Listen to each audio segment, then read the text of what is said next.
बे समाव मोनसे गिख्रंथाव आरो दुखुनांथाव खौरां लानानै फैदों। लैथोनि गेजेराव मोनसे गिख्रंथाव जाथाय जादों। गंसे दावबायारिफोरनि जाहाजाव हरखाबै अर खामनानै सा 14 सुबुंफोरनि जिउ खहा। लैथोनि गेजेरावनो गंसे दावबायारिफोरनि जाहाजाव हरखाबै गिख्रंथाव अर खामना उन्दै गथ'साजों लोगोसे सा 14 सुबुङा अरजों खामजाना जिउ गोमादों। बे जाहाजा गोबां किल'मिटार गोजानसिम अर खामलांबाय थादोंमोन। अर खामबाय थानाय थासारियावनो बे जाहाजा थांबाय थादोंमोन। जाहाजाव गासै 240 सा क्रिउ मेम्बारफोर दंमोन।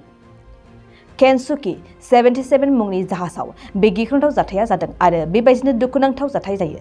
जाथाय जानाय लोगो लोगोनो इन्ड'नेसियानि रैखाथि बिफाना गोख्रों हाबा मावो आरो बेबायदिनो 226 सा सुबुंखौ रैखा खालामनो हायो। कलाबाहि मुंनि दाबसे जायगानिफ्राय किपांगि मुंनि दाबसे जायगासिम बे जाहाजा दावबायलांगासिनो दंमोन आरो थांबाय थानाय समावनो जाहाजाव गिख्रंथाव अर खामनाय जाथाया जायो आरो बे गिख्रंथाव अर खामनायजों सा 14 सुबुंफ्रा जिउ गोमानाङो।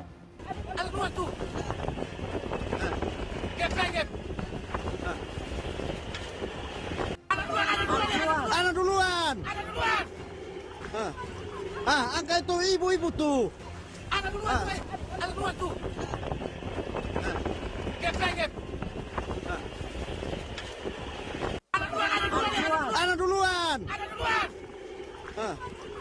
Angkat tuh ibu-ibu tuh. Anak duluan tuh. Gap. Anak duluan.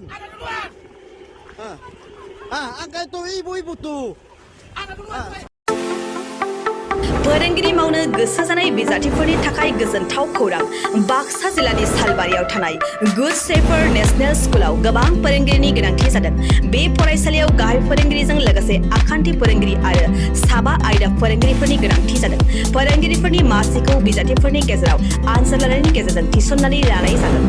गाहाय फोरोंगिरि मासियाव एप्लाइ खालामनो थाखाय बिजाथिफोरा MA, MSc, BEd डिग्री लानाय इंराजि रोंगौथि गोनां लोगोआव 5 बोसोर गाहाय फोरोंगिरि महरै मावखांनाय रोंगौथि थानाय जानांगोन। गाहाय फोरोंगिरिनि दान बान्थाखौ 14 निफ्राय 20 रोजानि गेजेराव होनाय जागोन। बेजों लोगोसे बिगियान फोरोंगिरि, इंराजि आयदानि फोरोंगिरि, बिगियान आयदानि फोरोंगिरि, हिन्दी आयदानि फोरोंगिरि आरो सासे हस्टेल फोरोंगिरिनि गोनांथि। बेफोर आयदा फोरोंगिरिनि थाखाय गोसो गुदुं बिजाथिफोरा एप्लाइ खालामनोब्ला बिगियान फोरोंगिरिनि थाखाय बिजाथिया MSc आरो BEd डिग्री लानाय जाथारनांगोन। बेनि दान बान्थाखौ 10 निफ्राय 15 रोजानि गेजेराव होनाय जागोन। इंराजि आयदानि फोरोंगिरिनि थाखाय बिजाथिया इंराजि आयदायाव MA खालामनाय आरो BEd डिग्री लानाय जाथारनांगोन। बेनि दान बान्थाखौ 10 निफ्राय 15 रोजानि गेजेराव होनाय जागोन। बिगियान आयदानि फोरोंगिरिनि थाखाय बिजाथिया BSc लोगोआव BEd DLED डिग्री जाथारनांगोन। बेनि दान बान्थाखौ 9 निफ्राय 14 रोजानि गेजेराव होनाय जागोन। हिन्दी आयदानि फोरोंगिरिनि थाखाय बिजाथिया हिन्दी आयदायाव MA खालामनाय लोगोआव BEd DLED डिग्री गोनां जाथारनांगोन। बेनि दान बान्थाखौ 9 निफ्राय 14 रोजानि गेजेराव होनाय जागोन। हस्टेल फोरोंगिरि महरै बिजाथिया BA, BSc लानाय लोगोआव इंराजि रोंनाय जाथारनांगोन। बेनि दान बान्थाखौ 8 निफ्राय 10 रोजानि गेजेराव होनाय जागोन। गोसो गुदुं बिजाथिफोरा थाबैनो 7086283946 नम्बराव WhatsAppनि गेजेरजों गावनि बिजाथिनि फोरमानलाइखौ हरनो हागोन। लोगोसे गोबां मिन्थिनो थाखाय 8473002079 जानबुं अनजिमायाव कल खालामनानै खौरां लाहरनो हागोन।